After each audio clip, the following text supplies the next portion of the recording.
Good afternoon, everyone. My name is Mark Maxwell, and I am chairman of the Forsyth County Historic Resources Commission. We'd like to welcome you to this afternoon's marker unveiling. As everybody is getting comfortable, we'd like to welcome to the microphone our chairman for the Forsyth County Commission, Richard Linville, with opening remarks.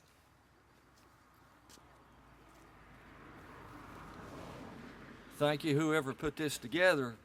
Couldn't have picked a better day. I believe somebody else picked how good the day is. First, before I start, I'd like to introduce, I always do that, any of our commissioners that's with us. Commissioner Mark Baker's right up here, brown shirt. And also our county manager right back here, kind of standing back there where nobody will see him. He does that sometimes. Well, good afternoon. On behalf of the Forsyth County Board of Commissioners, I want to extend a welcome to this important event. Today we celebrate the placement of Forsyth County's first historical marker. This inaugural marker celebrates Memorial Industrial School, which is one of Forsyth County's most significant historic sites. 48 years, countless numbers of children lived and studied here, each of them with memories and stories. Today, we look forward to hearing some of those stories. The property is significant throughout North Carolina because it was one of the only two African-American orphanages in the state, and it was a sole facility and served a single county. Again, I want to thank you all for coming, being with us today, recognizing this important part of Forsyth County's past. I want to acknowledge this information that I have here was put together for me by Leanne Pigram, with works in the historic properties and other historic things in Forsyth County. You can kind of always tell when a public official, somebody's put the stuff for them together, they got a little folder. If they just pull some notes out of their pocket, they probably done it themselves. So thank you all for being here.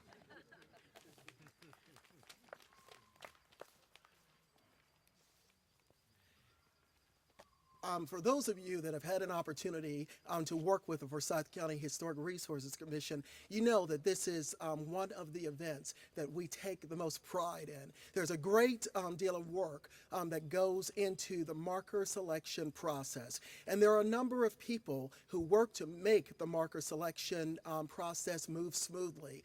Among those people, it's our city and our county commissioners. At this time, I would like to recognize those among us. That includes Commissioner Mark Baker, who is here this afternoon from the county. I'd also like to recognize from our city manager's office, J. Dudley Watts Jr., in addition to his assistant, that is Damon Sander Pratt, and would like to recognize at this time our Mayor Pro Tem, Vivian Burke. Would you please come forward and say a few words for us, Mrs. Burke?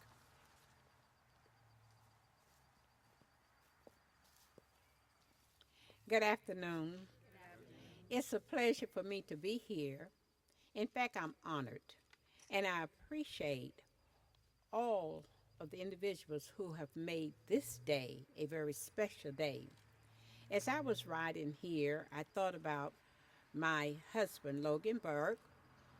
The first week he completed college, that's the very first week he started teaching at Carver School. And the students at Carver School became like our children. I want you to know how much we loved and appreciated them, because quite a few of them lived here. And the children had so much pride, and how the people in the county, the parents and friends of the parents, and the people in the city, how we embrace Carver School. And I'm so proud and pleased to say that many of the students went on out into the world and made a significant impact. I hope I won't tell something that I shouldn't, but I did see one of the residents here, and we started to talking. And she told me a story about one of the residents. And the story she told was a beautiful story. It was sad, but the outcome of it was so beautiful. She told about this young girl who lived in a home and who was not being treated right. So the teacher carried this girl to the principal and the guidance counselor. What you need to understand at Carver School, they had one principal, one guidance counselor, one media specialist, and teachers, but they took care of the children so well. And this girl became a resident out here. She grew to be a fine lady. She finished high school and college, and she became a guidance counselor. And she wrote a book. It was shared with me, Beyond the Smile. No matter what trouble she had, she carried a smile. And when she came here, she had better experiences. So I just want to tell all of you, this is a heartwarming time. And I know God bless these children and the people who work with them. And this is truly a historical day that we, the city, proud to join the county residents with this effort. Thank you.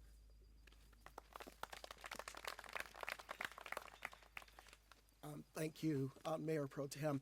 One of the things that I enjoy about my job is having the opportunity to unveil the markers. Don't like following the Mayor Pro Tem, because what you see with her is wisdom and beauty every time she steps in front of a microphone. Thank you for all that you do for our community. The historic marker program actually started 11 years ago to date. And when we say at the Forsyth County Historic Resources Commission that we're very proud of this program, just imagine to date 25 markers have been unveiled within our city. And today marks the first marker unveiling in the county of Forsyth County. So this is a day that we are very, very proud to celebrate. One of the things that we think about it, that's an important part of our heritage, the individuals that impact our community, the buildings, the locations that impact our community. So the process of selecting a marker starts like this. We hold a meeting. Within that meeting, individuals will come in and they will present these wonderful ideas. And from that meeting, there are hundreds and possibly thousands of potential sites, individuals, locations, important stories that our community should know about for generations to come.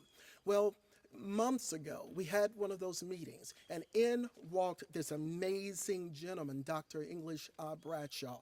So he started to tell this story.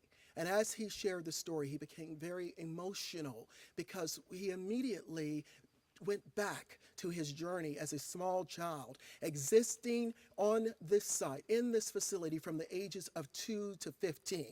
He understood a very modest beginning, but he also understood from that modest beginning, he was able to accomplish amazing things, going on to Harvard University, serving our nation, not only in the Air Force, but also in the Army. Those are the accomplishments of just one person who is the product of the Industrial Memorial School. But we look now at our present day, what is happening on this site. And to tell us more about what is happening here today, I welcome to the microphone Mr. David Adams. He's President and CEO of Horizons Residential Care Center. Thank you. Thank you. Well, I have neither a folder nor notes in my pocket, but I want to thank you for the opportunity to speak for just a moment. And this is a day to look back and celebrate a wonderful history of this place.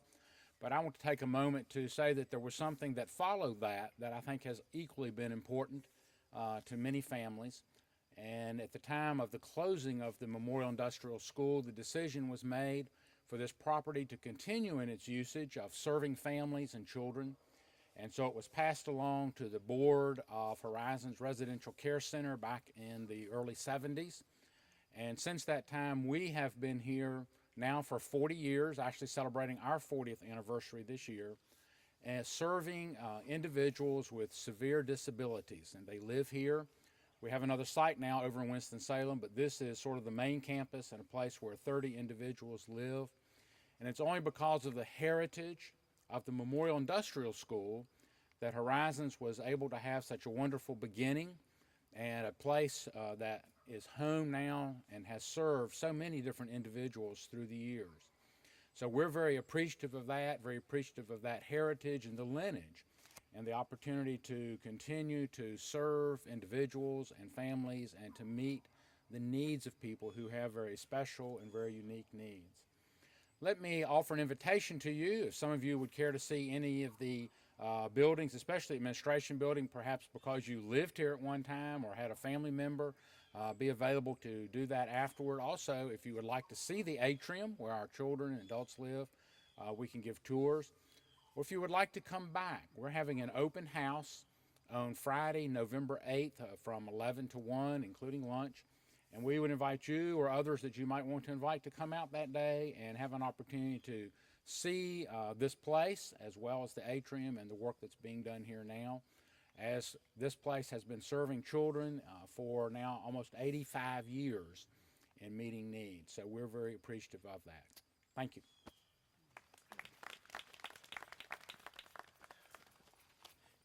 You heard, I briefly shared a little bit about Dr. Bradshaw and his journey as a young boy many years ago, starting his journey at the age of 2 as a resident of the Memorial Industrial School.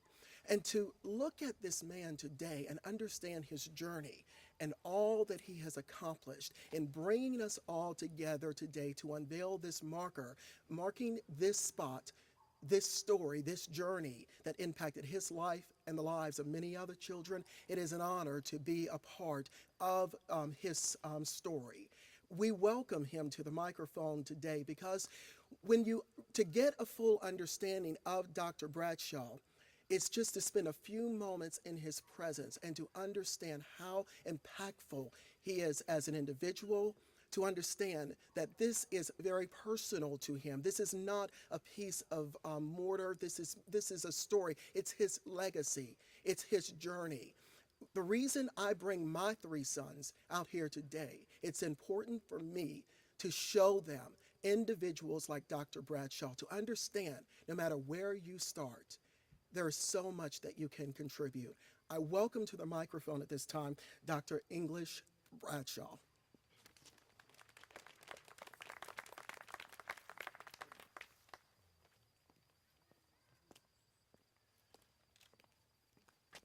Thank you very much. I'm very pleased to share English Bradshaw, English Bradshaw, English Bradshaw, English Bradshaw all over here. All of us were here. We cut down every tree. We raised every bean that we ate.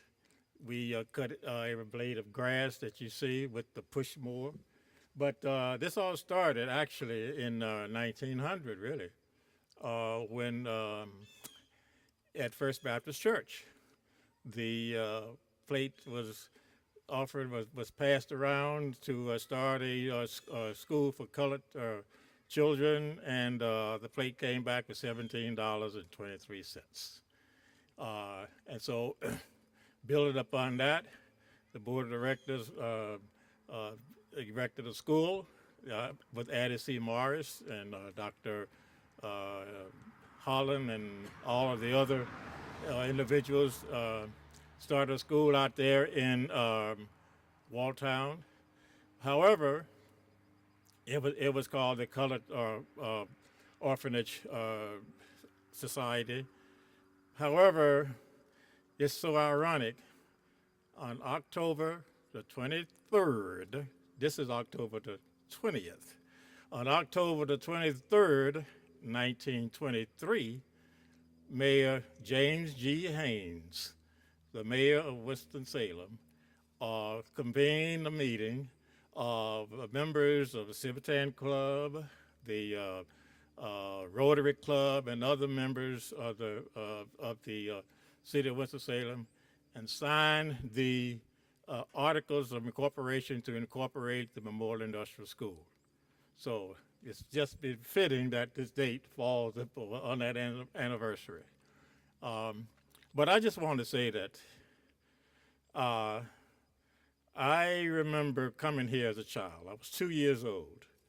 I didn't know who my parents were, and my parents were here. Mr. Garrett was our superintendent, and we stayed at the baby cottage, and we did things that babies do. We fought each other, and peed in the bed and everything, got beat. But we did all things, and we grew up to be who we are. Some of the people that I grew up with have passed, they're long gone. I'm glad to say that 75 years, I'm 75 years old, and I'm still jogging 5 miles a day, and I'm still chasing little kids down the school halls, telling them to go back to class, and I'm still hiring and firing teachers and principals that don't know how to teach students, and so I don't intend to stop. So I just want to say thank you. I got all of this good wisdom and all this good stock right here. I remember we used to ride down this very sidewalk with our skates, falling and bumping into each other, and bicycles, and this is where we used to catch the bus to go over to Carver High School.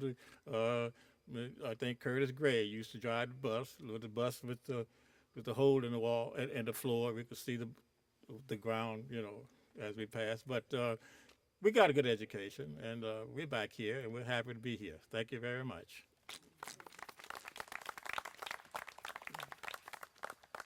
All right, sir. Thank you. Thank you. Now, at this time, first, I would like to recognize that Senator Erling Parman has joined us, and at the end of our speakers, I would like to invite her up to say a few words, if you would do that.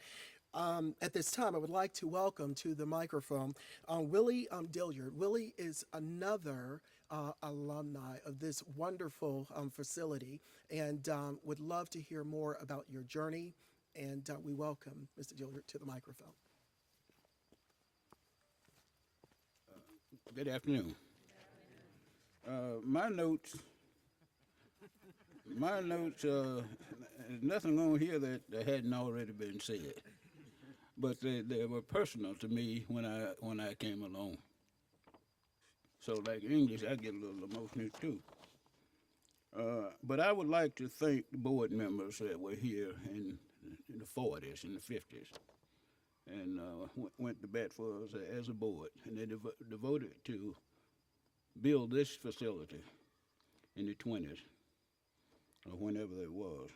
Also, there were staff members that did an awful lot for us, and most of us that were here knew those staff members. A lot of them have passed on. Then other note I had here about fellow students. All of us have almost adopted us as biological sisters and brothers. We've been together so long. And also we'd like to thank the Forsyth County Historical Resource Commission for their efforts at what they've done. What I'd like to also point out, my note says that we weren't a training school. We were primarily an orphanage. Most of us, I lost my dad in 1949, and my mother wasn't able to take care of 4 children, so two of my sisters and I came here, and I don't regret it. One guy said to me up here, I was out doing an appraisal, and he said to me, "They used to whip you guys, nobody whipped me." They made me pray in public. I'd rather take a whipping. But I do the best I can. We were not in a detention center. We were an orphanage. We were an industrial school. We were taught to do this and taught to do that. I remember they sent me down here to help kill hogs, and I couldn't do that. It ain't my bag.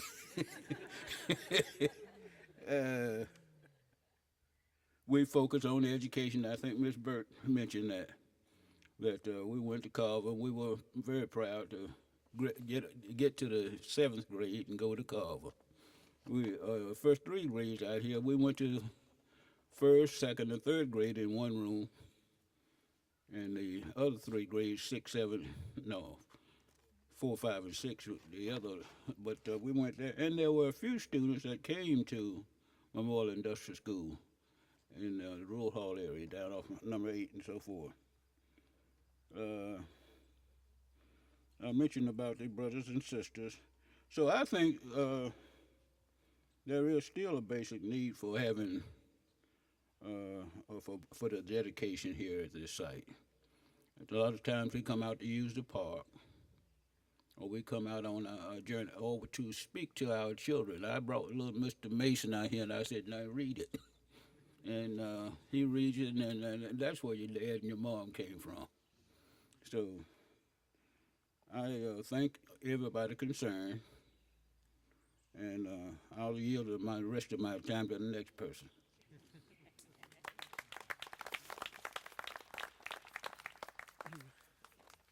You know, we see the markers, we see the physical structure, but it's those stories that really brings all of this together. We have programs such as Storyline in our community.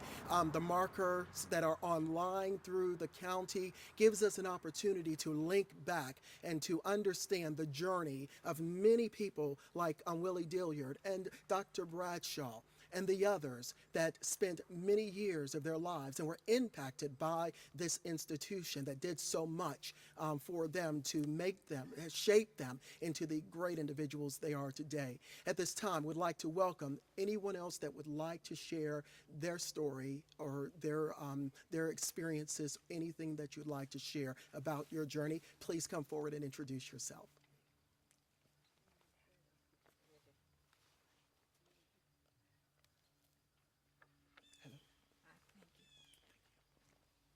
Good afternoon. I'm Betty Grace Dillard, and I'd like for everybody who grew up out here to come out here and be introduced to the crowd, because I'm just so proud of all of you for taking time out of your schedule to be here. Come on, Russell, Wilbert, Charles Grace, Verdell Hayes. Am I missing anybody else? Juanita Payne. And most of all, I want my daughter to get a picture of all of my brothers and sisters, okay? So if you would come around and come on.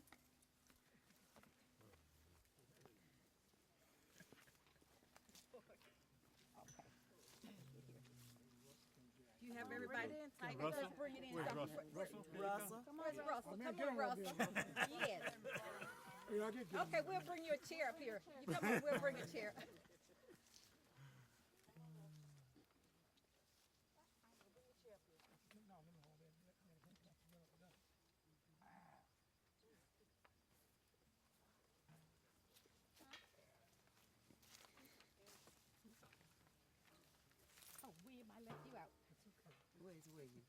And I forgot William PEAY. His father was the superintendent here and the father to all of us. So we do appreciate William and his wife Brenda coming today as well.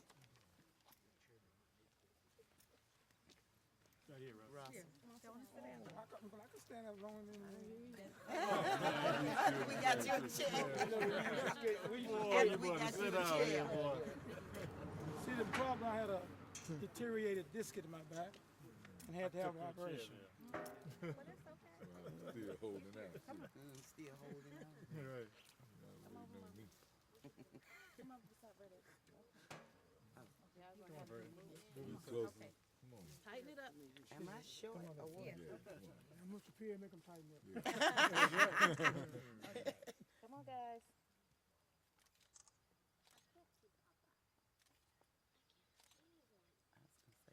Done? Okay. You're not. I'm going to ask that you not leave because you have some work to do. So stay, everybody stay here. And we have some more work to do. So hold tight for just a minute. At this time, I would like to welcome to the microphone a champion of children, of education, and also common sense leadership, Senator Earlene Parman.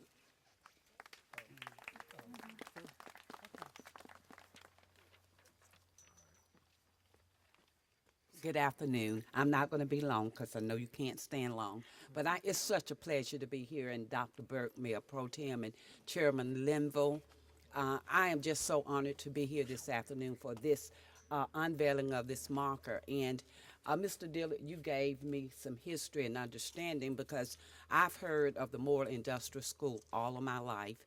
And we used to think as children that it was a training school and a place where, because older people used to say, if you don't quit being bad, we're going to send you to the Moore Industrial School. And when you look at these residents, these former people, and what great things happen here at this facility, I'm just so pleased to be and honored to be among you. And Dr. Bradshaw has shared so much with me about where his home and his family was. So thank you for giving me the opportunity to be here this afternoon. Stay up here with us if you would. At this time, I'd like to also invite other elected officials to come forward. We're going to do the marker unveiling, and I'd also like to recognize Maurice Ware with the Children's Home. Thank you for coming out this afternoon. We're glad to have you here. You know, to recognize that it was in 1971 when the Memorial Industrial School actually closed its doors here. This orphanage served as a home, one of only 2 orphanages in the state of North Carolina for 48 years for children of color. So to recognize the impact that it made on the lives of so many, we are honored to present this marker to the Memorial Industrial School from the Forsyth County Historic Resources Commission. Need your assistance, Mr. Bradshaw and others, to... All right, there you go. And let's just release that and pull it on down. There we go. Beautiful.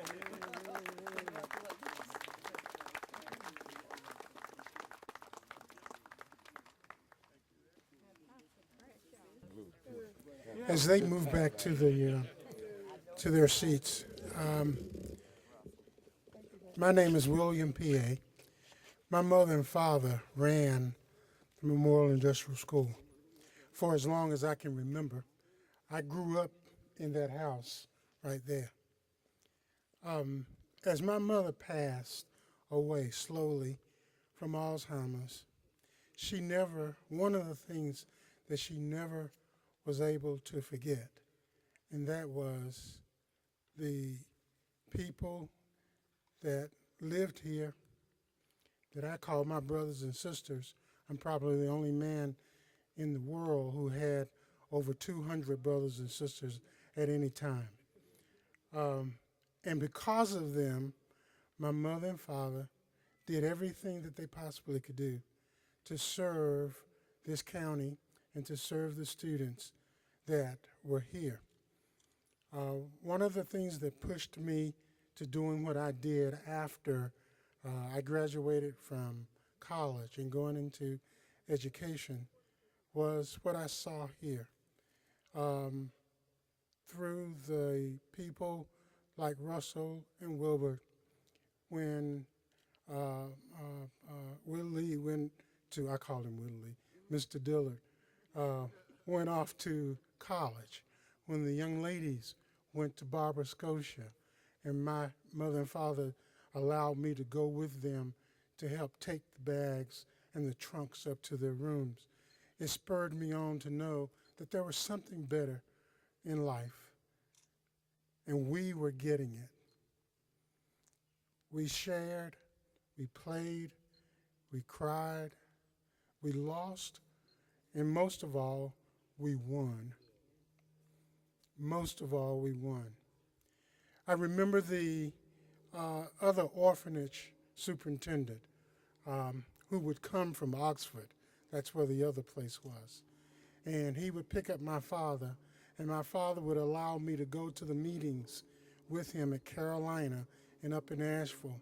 And I always ask this question, Dad, why can't we go into the cafeteria and eat with the other superintendents? Why do we have to go out in the back of this at UNC Chapel Hill and wait to eat out there in the back of the kitchen? And he explained to me what that was all about. Until this day, we have all worked. Everyone that you've seen here who lived here, we have all worked for the betterment of every person that we've come in contact with, from businesses to English going to Harvard to being counselors to me being a principal in the school district. We have all worked for the betterment, and it all came from what we learned on this campus. So from my mother and father and my brother who lived here too, I want to thank all of you for being here today and for unveiling this marker. I've driven around town and I've seen other markers, and I've always wondered, you know, why can't that happen for us? And today it's happening. Thank you so much.